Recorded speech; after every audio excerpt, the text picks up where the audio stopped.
Friday, ladies and gentlemen. It's year 3 of the GiebelVlog, and I've got some good things in store for you this year. More puppets? Always, Oscar. Always.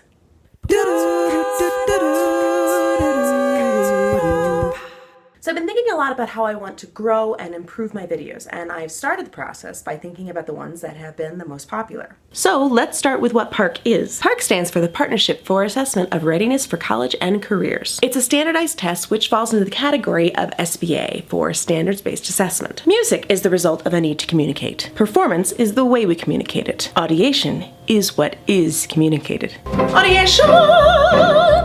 Audiation! I've been using ForScore as a practical music reading device for over 4 years. I was very happy to dump the zillions of binders of music that I have used as an accompanist, as a choral conductor, as a general music teacher, and as a choral singer. I know to Sandra Snow.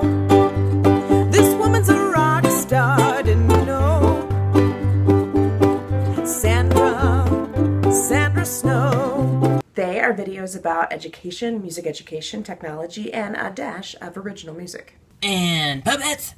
Well, yes, Charlie, the puppets do quite well too. So in thinking about all of that, I've decided to focus in on some topics and then broaden out to some other areas that need to be addressed. Like puppets! Bruce, puppets aren't really a conversation topic per se, but they can be used to elaborate on a topic. Like when I talk to Oscar about the politics of education, or when I talk to you and to Charlie about the difference between soprano and baritone ukuleles. It just seemed really political and which is confusing because I thought education was just about teaching kids. Can you explain what it is they were talking about? You know, Oscar, some of the things you're asking are really hard to answer because, as you pointed out, it seems political. Yeah, the baritone is bigger. Yes, it is. And even though my concert uke has a different shape than my baritone, it's the size, not the shape, that makes the difference in the sound. With all that in mind, I'd definitely like to talk more about education and the larger world in which it inhabits. I also plan on continuing my series on female composers and musicians. One such composer is Yoko Shimomura. Yoko Shimomura has been described as the most famous female video game music composer in the world. But this year, I have some plans for new conversations. Conversations that I think will be both interesting and useful. Conversations with puppets. Sure, but also conversations with other music educators and discussions about their questions and their passions. And I have 11 questions. And I have 11 answers, maybe. Ooh. And how do you and I know one another? I have a vague recollection of. Did you work at MSU or?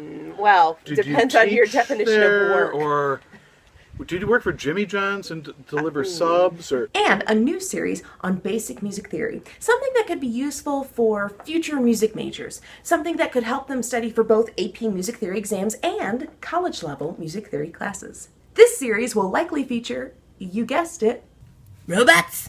no, puppets. Pure Boulez, you think you can count on a standard response. Anywho, but those are the big things that you can expect in this year's GiebelVlog, along with all the standard GiebelVlog ingredients.